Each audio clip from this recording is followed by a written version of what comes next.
Oh boy, we have two fantastic examples of German engineering on World of Tanks. These two tanks are fantastic. We've got two gameplays, two tanks. We're going to show off what they can do in the game. One of them is a premium tank that you'll see later on in the video, and of course this one is the Panther, the Tier 7 medium tank from the German line that you can pick up for free, essentially, as long as you grind down the line.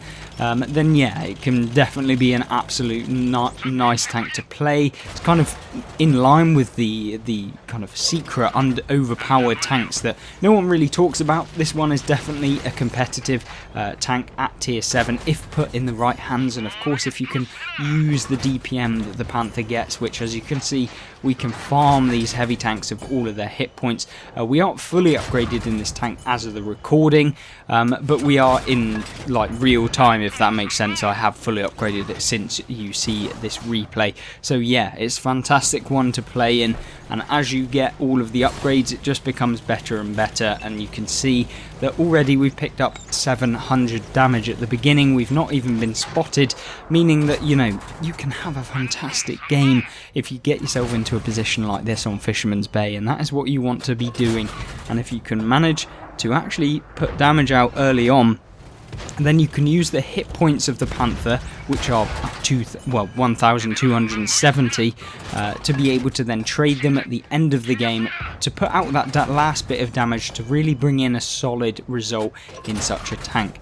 Now you see me farming the Tiger P with just the rate of fire, the just sheer will of the Panther, and you can see that we're constantly accurately hitting our opponents, and that's one key thing of the Panther, is just the ability to constantly hit your opponents consistently and just all of the time. And when you have the top gun, you've got the ability to penetrate pretty much any tank you come up against, especially when you fire the premium rounds should you need them. Considering this plays up to Tier 9, you have a fantastic amount of penetration.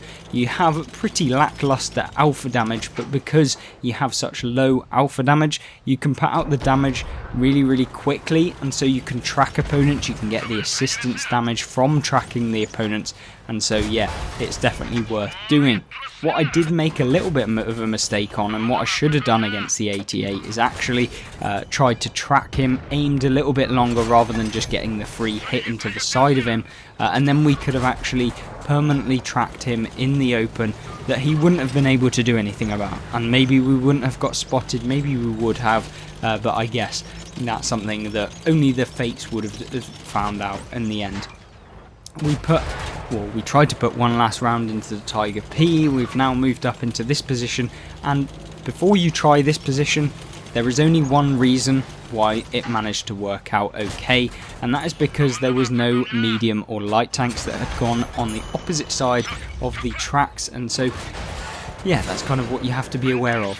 Now, as you see, I'm getting absolutely farmed by something in the side, and I'm sure that many of you know exactly what tank it is that is firing that quickly and dealing that amount of damage consistently to me, and yes, we're now on 87 hit points.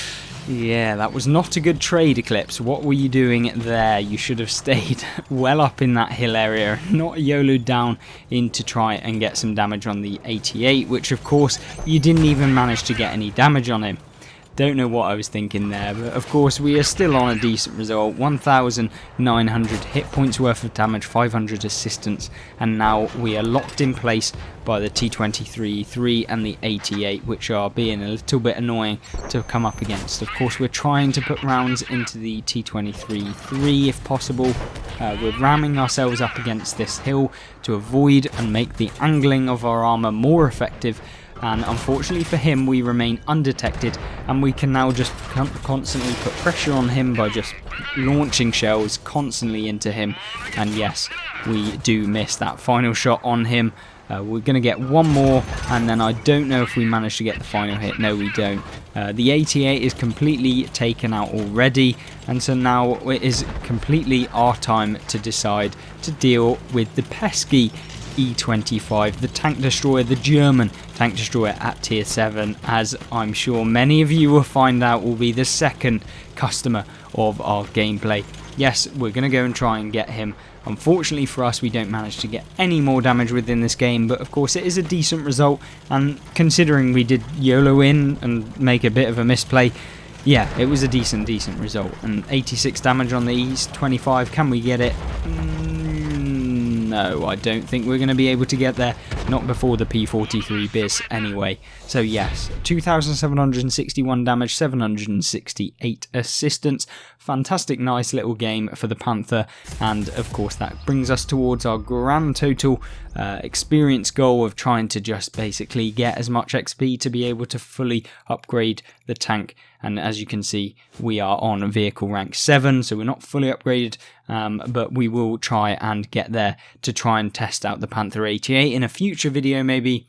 So there we go, the Panther. Hopefully you enjoyed that gameplay. Let's move on into the E25 right now, and let's check out what this thing can do in game. Right, so a fantastic map for the E25, the German tier 7 tank destroyer that has this fantastic gun on this thing. It fires so quick, and you can rack up loads and loads of damage within this tank very quickly and with ease, and that is where the tank really does come into its all environment, is when you can get your damaging hits out very consistently, as well as being able to remain undetected, which this tank 100% relies on as well. And that is because the view range and the still concealment have such a disparity whereby you pretty much never get spotted unless you fire, and even then when you've got a muffled shot and the bonus that tank destroyers actually got when this was first in the game, meaning that you didn't really get a negative to firing, and so yeah, you very rarely do get spotted within this tank. Of course, muffled shot is something you want to make sure that you play with in game to be able to, you know, avoid getting detected when you fire, because this does have a fire rate that is ridiculous. And so, yeah, when you're firing all of the time, you want to have the least amount of chances of getting spotted, because it doesn't have any armor. And yeah, that's kind of the negative of this tank. Now what you see me doing here is being super aggressive against the light tank. Yes, a light tank, the SP1C, the tier 7 German tank destroyer. That is of course a fantastic one, and what you can see me doing here is just trying to get the final remaining hits on him, and of course we take him out of the game. We picked up 621 damage and an enemy destroyed already. Picked up a little bit of assistance, I believe, and yeah, it's just a fantastic result already within this game. The enemy team have already flaked. It's 11-9.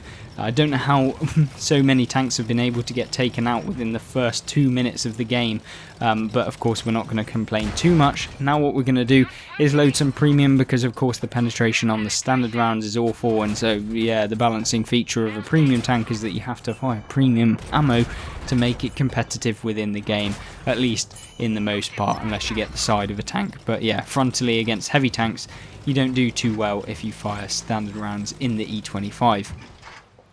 Now unfortunately for this Tiger P, he's made the mistake of getting spotted, and when there's an E25, yeah, your hit points don't stay around for too long, and the Tiger P is not having a fun day as I'm just launching premium rounds into the side of him constantly, and yeah, we just took a decent chunk of his hit points away. And this game is so quick, and this is where the German engineering really comes into effect. Just the sheer efficiency of this tank to be able to deal that damage so quickly and so consistently makes it just, oh, it's so nice to play. And when you've got the speed that this tank gets, I think we can go 75 kilometers an hour, when I think we did put a speed boost equipment in this, so it's not the stock base amount of speed that you can get in this tank, but yeah, it really doesn't matter too much as we're ploughing rounds into the OI.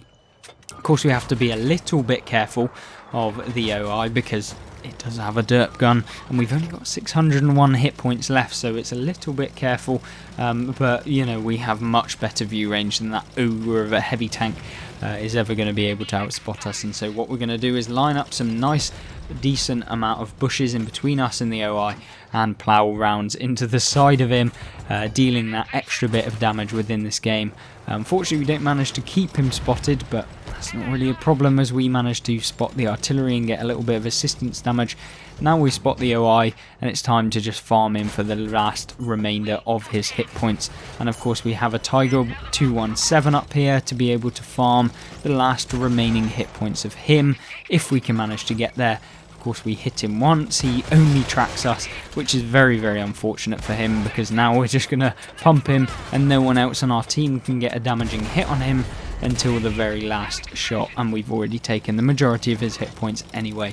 There's a tank destroyer last left alive. We put one round into the E25 on the move, bringing our grand total damage figure of 3,253 damage, which is amazing for such a short game. We were just constantly firing, and that shows you what the E25 can do, because most other tanks in a matchup like that where the game is just won so quickly, yeah, you're not going to be able to deal with this amount of damage and this amount of assisted so quickly within that game to be able to not have a bad game because your team won too quick. So yeah, a fantastic result in the E25, shows you all about German engineering. Hopefully you did enjoy this short and sweet gameplay episode of both the German Tier 7 tanks in the E25 and the Panther. Of course, let me know in the comment section down below what you thought of both of them. Which one would you rather have, and which one do you think is the better one? I think personally the E25 is just that little bit higher tier of a tank than the Panther, but yeah, both very, very honourable mentions and competitive nonetheless. Hopefully I see you in the next video, and if you want to check out some other videos like the other gameplay video on screen that I'd recommend, then yeah, hopefully I will see you there, and hopefully I'll see you in the next video. Goodbye.